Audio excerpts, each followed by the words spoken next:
Sir, ഇത് ഗഫൂർ. സാറിന് എന്ത് ഹെൽപ്പ് വേണമെങ്കിലും പുള്ളി ചെയ്തു തരും. ഇദ്ദേഹം നമ്മുടെ മാമുക്കോയെ പോലെ ഉണ്ടല്ലോ. സ്വന്തം മുഖസ്തുതി പറയാന്ന് വിചാരിക്കരുത്. ചിലരൊക്കെ മാമുക്കോയാണെന്ന് വിചാരിച്ച് ഞമ്മക്ക് സെക്കൻഡ് അന്നുണ്ട്. സാറേ, അഥവാ സാറ് വന്നില്ലെങ്കിൽ ആ റോള് വേണേ നമ്മൾ ചെയ്തോളാം. തൽക്കാലം അതിന്റെ ആവശ്യമില്ല. പിന്നെ എന്താണ് ആവശ്യം വെച്ചാ പറഞ്ഞോളി. ഗഫൂർ ഇതാ റെഡിയാണ്. നാളെ രാവിലേക്ക് ഒരു വലിയ വീട് വേണം. നല്ല ലോണുള്ള ഒരു വീടായിരിക്കണം. എന്തിനായിരിക്കും ലോണുള്ള വീട്? എന്താ ഗഫൂറെ, സാറ് പറഞ്ഞ മോഡല് വീട് കിട്ടാനുണ്ടോ?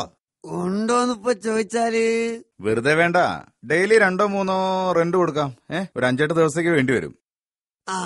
ഹലോ, ഡയറക്ടർ സാറല്ലേ? ഇത് ഞമ്മളാണ്, ഗഫൂർ. സാറേ, സാറ് പറഞ്ഞ പോലെ ലോണുള്ള വീട് റെഡി ആയിട്ടോ. യൂണിറ്റ് ആയിട്ട് നിങ്ങൾ പോന്നോളി. ഇതെന്തായാലും മൂപ്പർക്ക് പിടിക്കാണ്ടിക്കൂല. അല്ല ഗഫൂറെ, ഈ വീടിന് ലോണ് കാണുന്നില്ലല്ലോ. ലോൺ ഉണ്ട് സാർ, ഞമ്മളല്ലേ പറയുന്നത്. ഞമ്മളെ വിശ്വസിക്ക്. ഇല്ലാത്ത കാര്യം ഇങ്ങനെ തർപ്പിച്ച് പറയാ. ഇത് തന്റെ വീടാ? അതെ സാറേ, ഞമ്മളൊരു സിനിമന്റെ പ്രൊഡ്യൂസർ ആയിരുന്നു. ആദ്യത്തെ പടം 8 നിലാന്റെ പൊട്ടി. അതിന്ന് കരകയറാൻ രണ്ടാമതൊരു പടം ഇറക്കി. അതാണെങ്കിൽ 88 നില പൊട്ടി. അങ്ങനെ കോടീശ്വരനായ ഞമ്മള് ആ 2 പടം കൊണ്ട് ആകെ മൊത്തം കോടിപ്പോയി.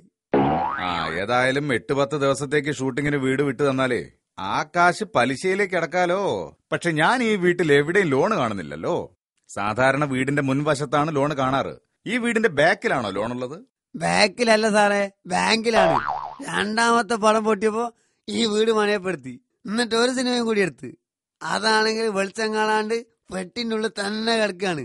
മിസ്റ്റർ ഗഫൂർ, ഞാൻ ഉദ്ദേശിച്ച ലോൺ അതല്ല. ഏതായാലും ലോണ് തന്നെയല്ല സാറേ. ഈ വീടിനിപ്പം പലിശന്റെ പലിശയും ചേർത്ത് എല്ലാം കൂടി 58 ലക്ഷം ഉറുപ്പ്യന്റെ ലോണുണ്ട്. ഇതിലും വലിയ ലോണുള്ള വീട് ഈ പ്രദേശത്ത് വേറല്ല സാറേ.